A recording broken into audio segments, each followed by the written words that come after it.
السلام عليكم ورحمة الله تعالى وبركاته، متابعينا مشاهدينا الأعزاء، جمهورنا العزيز في الوطن العربي أينما كنتم، أهلا وسهلا ومرحبا بكم. جمهورنا في الجمهورية التونسية الشقيقة، أهلا وسهلا ومرحبا بكم. موعد وتوقيت مباراة المنتخب التونسي ومنتخب مالي في المجموعة الخامسة، الجولة الثانية.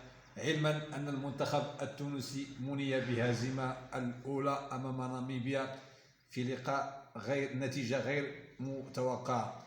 مباراة المنتخب التونسي ومنتخب مالي سنتابعها إن شاء الله مساء اليوم السبت 20 يناير 2024.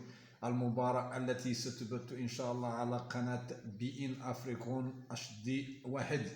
المباراة ستنطلق في تمام الساعة 9 مساء بتوقيت تونس والمغرب والجزائر، 10 مساء بتوقيت مصر ليبيا والسودان، 11 مساء بتوقيت السعودية وقطر والعراق. لا تنسى الإعجاب بالفيديو ليصل كل عشاق المنتخب التونسي، ولكي تتوصل بجديد مواعيد المباريات الهامة العربية والدولية أدعوك إلى الاشتراك في القناة.